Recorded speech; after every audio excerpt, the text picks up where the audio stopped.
Mark Rogers TV talking Oklahoma football just a few minutes after Bob Stoops left the podium there in Norman after what has been a very surprising announcement today that the longtime Oklahoma coach is going to step down immediately prior to the 2017 campaign, which should be a very hopeful one for the Sooners on the football field in the Big 12. We bring in Graham Dudley from Crimson and Cream Machine.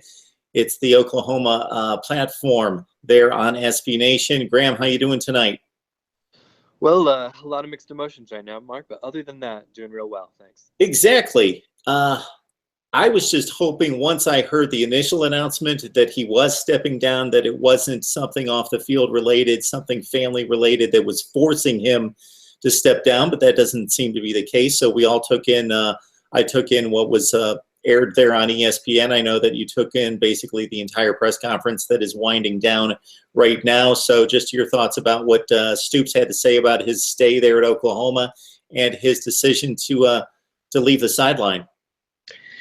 Yeah, so the presser just wrapped up, and so Stoops released a statement, I guess, about an hour after this news broke this afternoon. And of course, there is always going to be, in these situations, speculation about health-related reasons or some other problems within the program. And Stoops basically said that he just felt like the time was right. And I think there's a few factors that go into that. Stoops obviously has been around. He's won every BCS bowl game. He's won a national championship. So I think in that point of view, he's got a, what else can I do kind of aspect there. But he also feels like it's the right moment because of the person that he's handing off to in former offensive coordinator, now Sooners head coach Lincoln Riley, who was brought in 2 years ago to be the offensive coordinator and has produced some really outstanding results in a sort of quasi-air raid scheme that he brought to the team. And everybody who was talking about him today, from OU President David Boren to Joe Castiglione to, of course, Coach Stoops, just talked about all the qualities that he displayed through his 2-year tenure that led them to believe that he could be a person to hand off to eventually. And of course, the fan base speculated about that quite a bit as well.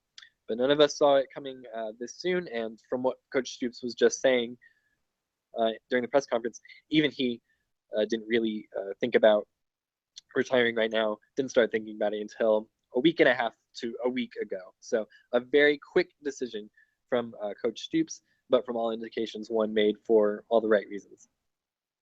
Graham, you can't answer this question, but I'm going to ask you to speculate as a guy who's got a pulse on the program, because it does seem kind of odd because on one hand, as you alluded to, he can't accomplish anything else at Oklahoma. But on the other hand, it's not like he had this great career and it's kind of winding down, kind of dwindling. He's racked up a couple 7-5 seasons and he's just not on top of his game and needs to step aside. We've seen that in recent years with the likes of Frank Beamer and Bobby Bowden in particular. This is a guy who just brought in his best recruiting class in 6 or 7 years, just went undefeated in the Big 12. Is the odds-on favorite to win the conference again and have that likely path to the college football playoff. He's got a Heisman Trophy candidate in Baker Mayfield. He just has everything sitting in front of him to make one more run for a possible national championship. It just seems odd that he would step away. I credit him for making the decision that he feels he needs to make that's in his heart. But in terms of just X's and O's and getting the job done and making maybe one more run, it seems like he's got the team ready to possibly do that. Yeah, and I think, if it does indeed turn out to be the case that he is just leaving because he wanted to, then, hey, we have to really respect him for that because, coaches are not the kind of people, just in general, who ever walk away until somebody makes them because they're doing such a bad job. And Bob today really drove home that he didn't want to go out like that. And so I think that's commendable. But, obviously it took me a little while to, process and get through my initial thoughts about the news. But when I really stopped to think about it, my best guess is that when you look at the way the past even several months have gone for the Sooners, Tom Herman coming in to the University of Texas and infusing that program with just a new dose of enthusiasm and literally stealing recruits from out underneath the Sooners, and just really starting a quick rebuild for that program. And just the way that the Sooners have, as much as you can stagnate in an off season, which I don't know if you really can, but there's nothing super exciting going on in Norman. They gave Lincoln Riley an extension on his contract and a raise a couple of months ago, and it looked like the Sooners were all set up for a great season with a great class, but maybe didn't have another outstanding one coming on top of it. And the future was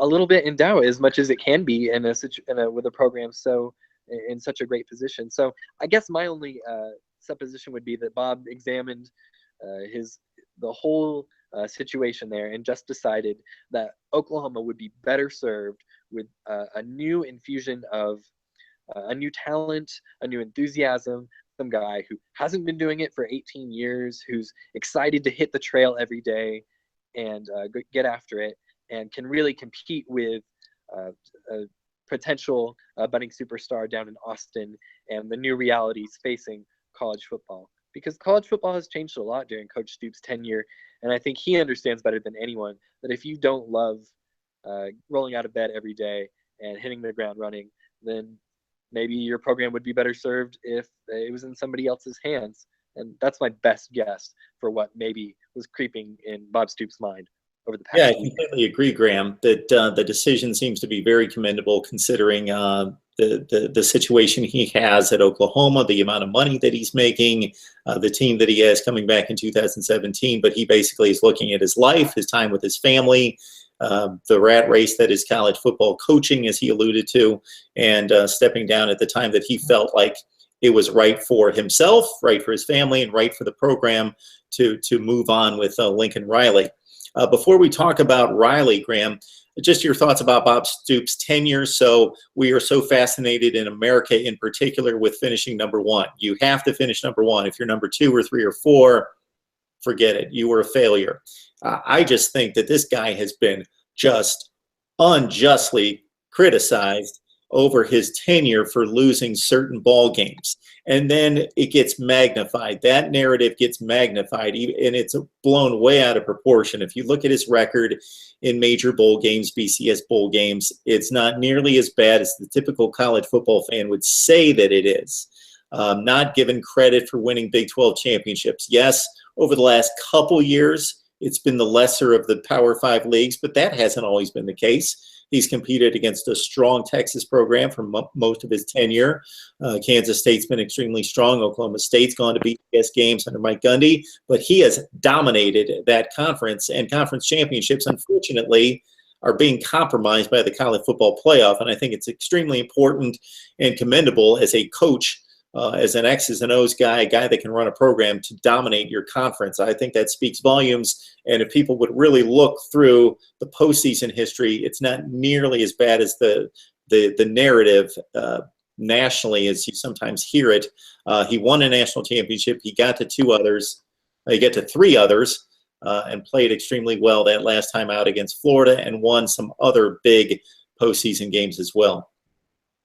Yeah, Bob Stoops has more Big 12 championships than he does home losses during his tenure, which is ridiculous. I mean, and we're Sooners fans. We're the first people who wish that Bob Stoops had finished more of those seasons, had won that one last game. But he's really going to be remembered as one of the greatest head coaches of all time. I really believe that. I know Oklahoma has a wealth of amazing coaches in its history. And yes, Bob didn't equal the 3 championships that Wilkinson and Switzer accumulated before him, but he has more wins than either of those coaches ever did. He had some great postseason finishes, and he had some great postseason finishes even within the last several years, thinking back to a Sugar Bowl victory over Alabama and Auburn, really backing up his rhetoric about the SEC over that time. So, like I said, I mean, we wish we didn't get embarrassed by Boise State that one time, and we wish we could have won 1 or 2 more national championships. But there's nothing to complain about with a coach like Bob Stoops. It's really a question of degrees of greatness, and Bob Stoops will forever reside as one of the very best coaches of the 21st century and probably of all time. Yeah, we could spend the next 20 minutes talking about numbers, but everybody's going to go online and check out those numbers. The one that I'll mention is finishing just a tick under 80% winning percentage. So let's put that in perspective. Since he's been at the helm at Oklahoma, basically is the best winning percentage in college football, because I'm going to put an asterisk next to Boise State's accomplishments of 83.8 winning percentage, because of course they're not playing the level of competition as Oklahoma. So second best winning percentage during that tenure. And if you take into consideration the level of play and the schedule, Oklahoma under Bob Stoops outperforming every one of his rivals inside and outside the Big 12 during his 18 years at the helm. All right, we wish him all the best, certainly. Lincoln Riley, it's a new era here. So 33 years old, has been the offensive coordinator, very highly thought of, and a guy that Bob Stoops wanted to keep in the program. So your thoughts about Lincoln Riley taking over? I'm excited about it. It's strange to think that a guy that's a few years older than me is now going to be the head coach of the Oklahoma Sooners. But I think that's great. I think that's great for Oklahoma's brand. I think that's great for Oklahoma's recruiting. And hopefully, from everything that I've seen, I think that's going to be great for Oklahoma on the field. Lincoln Riley was hired away from East Carolina after a couple of high-flying offensive seasons over there to come over and replace the Josh Heupel, Jay Norvell combo that had been our offensive coordinators to that point. And he just turned the offense around so fast. I mean, it was amazing what Oklahoma, the difference between the 2014 and 2015 Oklahoma Sooners. And yes, Baker Mayfield was, also the difference between those 2 years. But